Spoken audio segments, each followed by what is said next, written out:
Olá, bom dia, Observatório Feminino no ar comigo e com a minha amiga jornalista Aline Neves. Ei, Aline, bom dia. Bom dia, Amanda, bom dia para todos os ouvintes e quem também está assistindo o Observatório Feminino pelo YouTube. E também com Fernanda Rodrigues. Ei, Nanda, bom dia. Bom dia para todo mundo que está na escuta. O Ministério Público de Minas Gerais, por meio do Centro de Apoio Operacional das Promotorias de Justiça de Combate à Violência Doméstica e Familiar contra a Mulher, divulgou a pesquisa intitulada Cenário de Feminicídios em Minas Gerais. Um estudo sobre as mortes violentas de mulheres entre os anos de 2021 e 2023. O levantamento revela que 94% dos casos de assassinato de mulheres que foram à júri resultaram na condenação dos acusados. Sobre os agressores, foi constatado que 82% eram cônjuges, companheiros, namorados ou ex-namorados das vítimas. Além disso, 15% dos feminicídios consumados foram seguidos pelo suicídio do autor. O estudo também destaca que apenas 12% das mulheres vítimas de feminicídio tinham uma medida protetiva de urgência. Em relação à raça, 71% das vítimas eram negras. Quanto à idade, 47% tinham entre 18 e 35 anos, 41% entre 36 e 59 anos, 6% tinham mais de 60 anos e 6% eram menores de 17 anos. Para comentar esses dados, que não são números, já que existem aí uma história, vidas que continuam sendo impactadas por esses crimes, está conosco aqui hoje a promotora Patrícia Abicuk, ela que é coordenadora do Centro de Apoio Operacional das Promotorias de Justiça de Combate à Violência Doméstica e Familiar contra a Mulher. Doutora, bom dia, obrigada por estar conosco aqui no Observatório Feminino. São dados que assustam. Bom dia, Amanda, bom dia, Aline, bom dia, Fernanda, bom dia a todos que nos ouvem. De fato, são dados alarmantes e que exigem de nós uma reflexão. A ideia de fazer essa pesquisa foi ver como o sistema de segurança pública e o sistema de justiça estão reagindo à morte violenta de mulheres. E quando a gente analisa, não é? E foi o que eu fiz, eu separei os 497 boletins de ocorrência, localizei cada um dos processos e observei assim, o sentimento que me moveu, ou assim, dessa experiência toda, é a dor da gente não ter chegado antes dessas mortes. A gente está acostumado aqui, trabalhando no rádio, a noticiar vários feminicídios por dia, vários tipos de violência, abuso contra mulheres, e a impressão que dá é que a gente está enxugando gelo. E eu acho que isso fica um pouco para a justiça, apesar da gente ter aí a pesquisa mostrando que mais de 90%, né, dos que chegaram a julgamento foram condenados. Mas parece, a impressão que eu tenho é que só a condenação não é suficiente para impedir que os agressores continuem cometendo esses crimes contra as mulheres. Eu acho que precisa de políticas, precisa de educação, desde do nascedor, lá de dentro de casa, escola, governos, para que a gente consiga frear essa epidemia de feminicídio. Eu concordo com você, eu acho que não tem solução mágica. Mulheres sempre morreram por serem mulheres. Mulheres são vítimas, desde que o mundo é mundo, as mulheres sofrem violência sexual, sofrem vários tipos de violência, mas nos últimos tempos, não é? Se a gente pensar, o feminicídio foi previsto como figura qualificadora do homicídio em 2015. Então foi a partir daí que a gente começou a enxergar essa morte violenta de mulheres, e aí a partir do momento que a gente enxerga, a gente precisa construir políticas públicas para enfrentar esse fenômeno. Não tem resposta rápida, não é uma solução simples, mas é um tema sobre o qual a gente precisa debater refletir, construir e fortalecer políticas específicas a partir das diretrizes da Lei Maria da Penha. E é isso que você falou, né? A gente precisa pensar dentro da nossa casa, como nós estamos criando nossas filhas e filhos, como nós estamos nos relacionando no trabalho, na sociedade, o quanto a gente está tolerando e naturalizando comportamentos violentos contra as mulheres.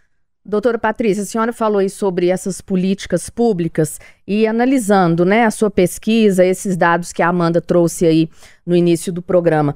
Como é que andam essas políticas públicas aqui no Estado? Elas existem de fato? Né? É uma cobrança que a gente tem que fazer aí para os governantes. Em Minas Gerais, há casas especializadas, né? A polícia está pronta, a Guarda Municipal está pronta para receber essas mulheres vítimas de violência que ainda, né, não foram mortas? Minas Gerais é extremamente desafiador, não é isso? Nós somos um estado muito extenso, com regiões e realidades muito diversas. A lógica da Lei Maria da Penha é a existência de serviços especializados.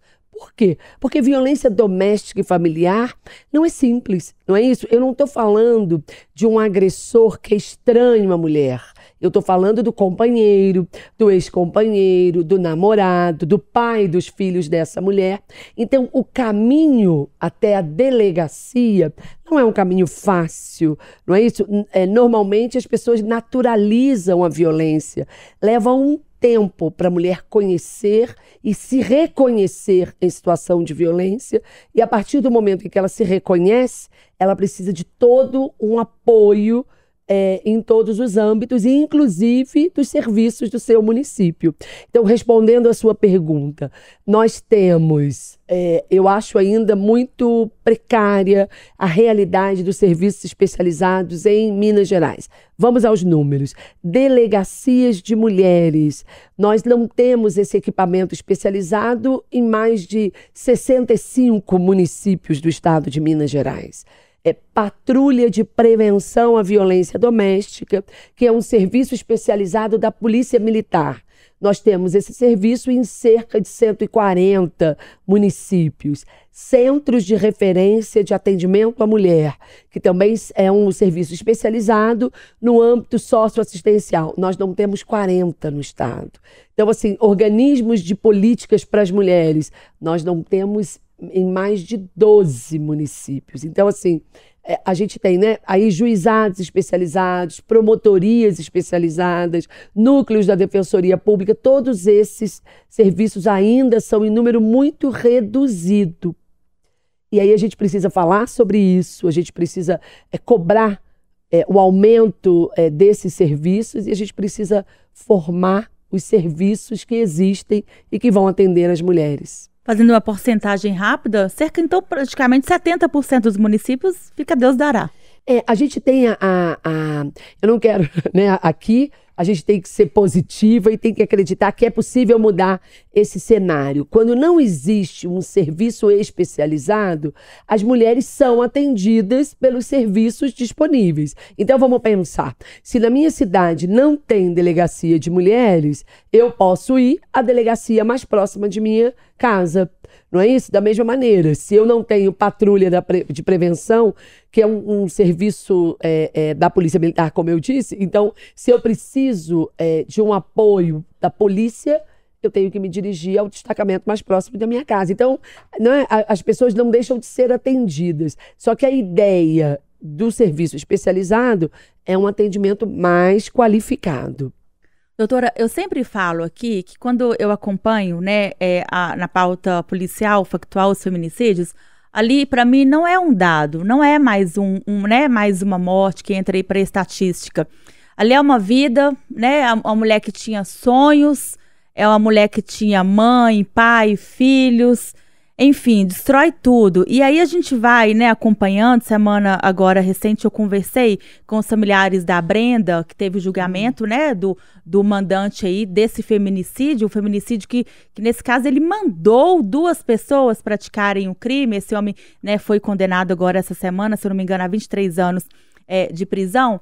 E aí, conversando com a Yasmin, que é a filha da Brenda, ela me contando assim, a mãe dela morreu, ela tinha 16 anos, isso há 2 anos atrás, hoje ela está, né, com 18 anos, e era o sonho. Ela falou, eu lembro conversando com minha mãe falando assim, olha, quando você tiver 18 anos, você vai tirar carteira, e aí a gente vai poder sair de carro, não vai precisar ficar andando, subindo morro, pegando ônibus. E aí ela falou que ela fez 18 anos, ela tirou, né, a habilitação dela, e a mãe não está aqui para acompanhar, para ver o sucesso, para acompanhar nos momentos ruins. Ou seja, fica ali uma dor para a família toda. E a gente, né, eu me policio muito para a gente não ir pulando de casa em casa. Então eu queria entender, nessa pesquisa, você aprofundou esses casos, essas famílias. O que você pode relatar, né? Porque você não só pegou ali só o boletim de ocorrência, foi conhecendo vidas e vidas que foram deixadas, né? Para trás aí. Eu acho que o ponto em comum de todas essas histórias é a crueldade. O feminicídio é um crime completamente desnecessário, se é que a gente pode dizer que existe algum crime que é necessário, mas assim, é de uma crueldade você pensar que um homem mata a mulher, e não é um estranho, não é isso? É o homem em relação ao qual ela tinha vínculos, ou ela ainda tem vínculos, e movido pelo ódio, né? Vamos repetir, quem ama não mata, movido pelo sentimento de posse, pelo egoísmo, esses homens matam as mulheres e de fato, destroem a família inteira, não é isso? Na pesquisa, a gente viu mulheres de 79 anos mortas pelo marido, nós vimos crianças de 6, 7 anos mortas pelos pais, vimos adolescentes, e assim, são histórias brutalmente interrompidas e que, de fato, lembra, há uns anos atrás tinha uma campanha, não é isso? Quem bate mulher, machuca a família inteira. Então, de fato, é muito difícil a gente pensar em como uma família supera uma morte violenta como o feminicídio. Quando eu penso nessas mulheres vítimas, né, de violência, eu penso numa questão muito importante, que quando esse agressor, ele já prepara o terreno, né? Ele dá sinais. Quando ele começa a afastar essa mulher da família e dos amigos. Esse é um sinal muito importante, porque você não pode ficar refém apenas do seu marido. É refém, a palavra não é outra. Você precisa ter amigos, você precisa contar com a sua família, você precisa conviver com essas pessoas. Por que eu estou dizendo isso? Porque para você não estar sozinha. Porque, como já foi dito aqui, não é fácil sair de uma relação abusiva. Primeiro, não é fácil identificar que você está numa relação abusiva. Porque muitas vezes não é um tapa, não é um empurrão. Às vezes, eu gosto de citar o filme que está em cartaz, É Assim que Acaba, que eu me peguei assistindo esse filme e fala sobre justamente também violência doméstica. E na primeira cena que tem uma agressão, eu falei, uai, será que foi? Sabe, eu convivo com isso o tempo inteiro, eu leio sobre isso, eu estudo sobre isso. Agora, você imagina, para mim foi difícil identificar que era uma agressão. Então, não é fácil identificar que você está sendo vítima de violência. Então, às vezes, precisa de uma pessoa de fora, precisa do seu familiar, falar que não está errado isso, não. Ele falou com você de uma forma tão agressiva. Ah, não, é o jeito dele. Mas se é o jeito dele, tá errado. E as coisas vão evoluindo. E você precisa ter uma pessoa que vai segurar na sua mão. Muitas vezes, você precisa ter a sua família que vai te dar colo. Então, por favor, você está se relacionando com alguém? Se relacione, conviva com essa pessoa. Traz essa pessoa para o seu grupo de amigos. Traz essa pessoa para a sua família. Traz essa pessoa para conviver. Porque vai ser mais gente para vigiar essa relação. Porque a gente precisa ouvir. A paixão, às vezes, ela é cega, muda e surda. Então, se você está vendo que você está no seu estado apaixonado lá, muda um monte de hormônio, dos neurônios, começa a trabalhar de uma forma diferente. Você precisa de alguém que está ali da sua confiança para te fazer um alerta. Porque não tem essa história que mulher não tem amiga, não. Porque isso é outra mentira que contou para você. Mulher tem amiga, sim. E são essas amigas, na maioria das vezes, que vão te salvar. Não é isso, doutora? É isso, sim. Acho muito importante Fernanda, você abordar o isolamento como um sinal de alerta. Aquele namorado, aquele companheiro ou marido que critica os seus amigos, critica sua mãe, ele vai te isolando e você nem se dá conta disso, não é? Você passa a sair só com ele, a conviver só com ele, e aí você não enxerga o domínio e o isolamento, que são, sim, fatores de risco e que podem levar, inclusive, ao feminicídio. Então temos que ficar atenta. E vem como forma de cuidado que não é cuidado, né? Não é, vem romantizado, não é isso? Outro dia eu peguei um caso em que o namorado, o rapaz jovem, exigia que a namorada fizesse chamada de vídeo para ver onde ela estava. Olha, que domínio é esse, não é? Como que eu posso também entregar a minha vida a outra pessoa nesse ponto? Então é importante a gente estar sempre debatendo sobre isso e ficando alerta. Eu estava pensando aqui, ouvindo a Amanda falar, ela que é a nossa repórter de polícia aqui da rádio, e que é uma mulher, né, e que vai nesses casos e vai ao fundo e entrevista. Essa semana passada, ela entrevistou aquele moço que mandou os áudios, né, Amanda? E ele de Ribeirão das Neves. Ribeirão das Neves, e ele falou, não, mas eu não sou um bandido. Né? E a Amanda confrontou, falou, não, mas você matou a sua mulher. Você é um criminoso. Você é um criminoso. E praticou um crime. Ele praticou um crime, ele é um criminoso. E ele falando, não, eu não sou, foi só dessa vez, né? Ele usou essa frase, foi só dessa vez, então ele só matou uma vez. Então ele disse que ele não é criminoso. Aí eu fico pensando na Amanda ouvindo isso. A senhora também, que é mulher e que, né, pegou essa pesquisa e desembolou. Como é que fica? Quero até que a Amanda também responda depois da doutora, o coração de vocês, assim, porque a gente fica aqui na redação, né, e não se entrega tanto às histórias, né, a gente noticia, no caso, eu noticio muito, me compadeço, claro, porque também sou mulher, já tive relacionamentos abusivos, consegui sair, graças a Deus, mas e vocês, como mulheres, assim, o que vocês pensam quando, né, ela morreu, ele matou a mulher? O primeiro ponto acho que a gente tem uma revolta, não é? E eu quero dizer que essa característica de não ser um bandido, ela é comum nos crimes que acontecem dentro de casa. Muitos dos autores de violência são excelentes da porta para fora. Então, vamos fazer uma reflexão. Eu já tive, e nós noticiamos aqui, o promotor de justiça que matou a esposa, não é isso? Quantos policiais militares de alta patente são violentos com suas esposas? Juízes de direito, não é isso? Delegados de polícia, agentes penais. Então, assim, a gente tem sempre que refletir. E mesmo aquele homem que é trabalhador, ele tem um respeito social, mas da porta para dentro ele é cruel, ele submete a mulher dele à violência física, à violência sexual, ele não respeita essa mulher como uma pessoa sujeito de direitos. Então, qual é o cenário que a gente vê? Muitas das vezes as mulheres vão tolerando a violência, e elas resolvem, então, romper com esse relacionamento. Não querem seguir mais, de fato, reúnem forças, não é porque coragem todas nós temos, mas reúne forças para romper. E aí, quando ela anuncia para esse homem que ela não vai continuar nesse relacionamento, aí vem situações de crueldade e de violência. Então, a gente tem esses desafios, inclusive, de acolher e orientar essas mulheres, porque na hora da ruptura, seja quando ela anuncia para o autor da violência, olha, eu não vou continuar, ou seja, quando ela procura ou requerimento de medida protetiva, ou quer ajuizar um divórcio, elas estão expostas a mais violência, e aí a gente precisa estar junto delas. Vocês sabem que na live do Patrulha, algumas pessoas comentaram que eu não deveria ficar revoltada com ele, porque eu era repórter, eu deveria só perguntar. Entrevistar. E aí no Patrulha Cast, eu até falei, me desculpe, mas não, eu vou continuar me revoltando todas as vezes que uma mulher for morta, porque ela não estava suportando e não queria mais aquele relacionamento. E eu lembro, esse homem, ele falou comigo, mas tinha 21 anos que estávamos juntos, como assim que ela vai se separar de mim? Eu falei, você é dono dela? E aí, né, não existe amor, e eu até fico pensando, esse homem não gosta de mulher, porque é homem que gosta de mulher, ele cuida.